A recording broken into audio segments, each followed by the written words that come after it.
America. I'm Erick Erickson. It is November 12th. I've got the four things for you to know this afternoon before you go home. Please remember, if you text the word donate to 33777, I'll send you back a link to our campaign to feed Americans at Thanksgiving.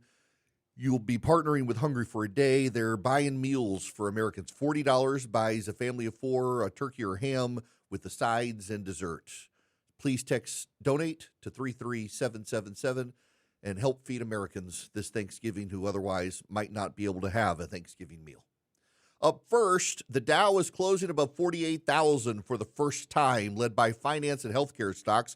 Why are the finance and healthcare stocks excited? Well, the government's coming open, and it looks like the government probably is going to extend Obamacare subsidies by a year, with a bipartisan plan potentially coming out from Republicans and Democrats, still to be determined if it has the votes. But healthcare stocks, they're going to benefit. Why? Because the government's subsidizing healthcare companies, not Americans, and healthcare is essentially getting rich off government subsidy right now.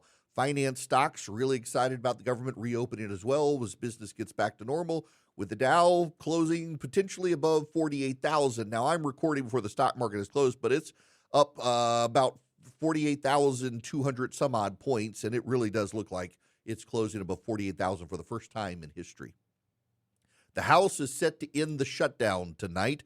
It will vote and send the legislation to the president in order to get the shutdown over. This comes as Republicans are concerned about a provision the Senate put in that would allow more Senate funding for investigations into the January 6th matter, among other things. There's a real question as to how this provision was put in. Some say it would allow the Senate to sue Americans for money. That's not my interpretation of it, but it certainly would allow an expanded investigation by the Senate and potentially the Department of Justice into Americans. There's no reason it should have been put into this. No one is claiming responsibility for it. Republicans are promising a vote to get rid of this line item if the conservatives in the House will just go along with opening the government tonight. Congressman Chip Roy of Texas has been one of the main instigators objecting to this provision in the Senate legislation. The House leadership is negotiating with Congressman Roy, promising him a vote to get rid of the provision if he'll just vote for the legislation tonight to reopen the government. Congressman Tom Cole, one of the top appropriators in the House, says he wants to vote to reopen the government. He has no idea how the Senate was able to slide this provision in, no one taking responsibility for it. He, too, wants to get it out of there, which suggests there might be big support to strip this investigatory provision out of the reopening.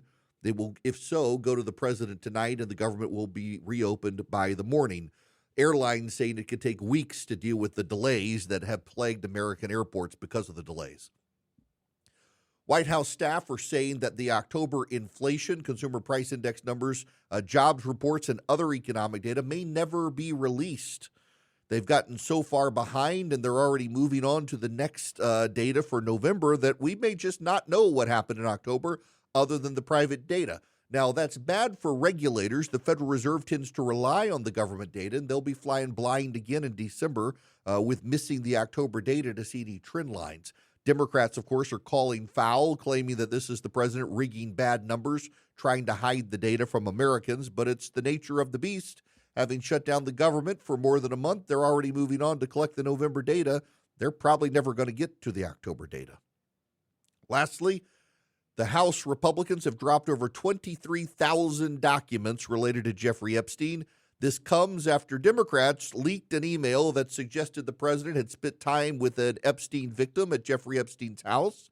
Now, you will note that the victim, Republicans say, was the young woman who killed herself, and that she testified repeatedly under oath that President Trump had done nothing untoward towards her. Virginia Giffrey, I believe her name was.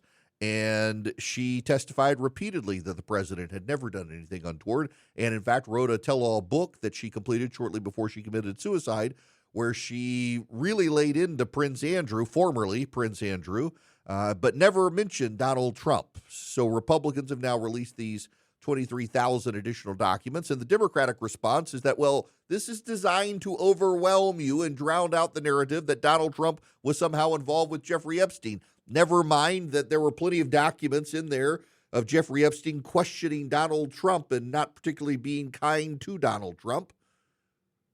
Can I just say, as an American, this is the most absurd, stupid nonsense I have seen, where both sides have used Jeffrey Epstein to defame the other side so that neither side actually has to do the real business of work in the American government to actually get the government functioning.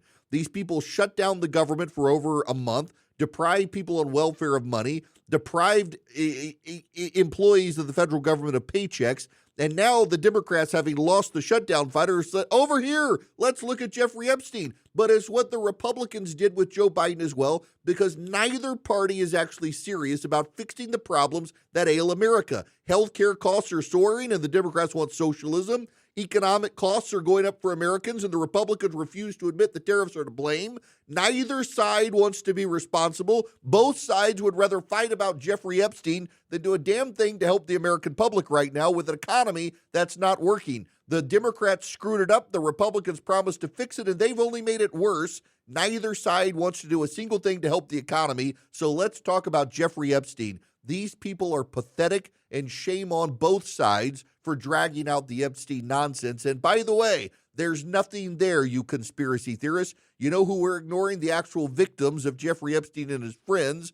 They've got the names. I doubt we're ever going to see them. Remember, even Marjorie Taylor Greene said, I'm going to read the names on the floor of the House. Where are the names?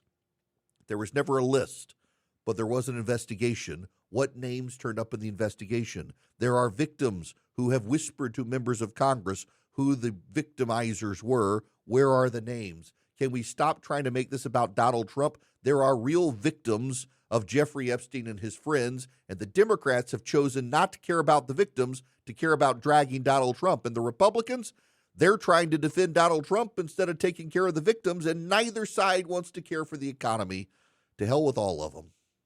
These are the 4 things you need to know this afternoon. I'm Erick Erickson. Very frustrated with Washington, D.C. these days. Please stay informed, stay engaged, and please keep the faith.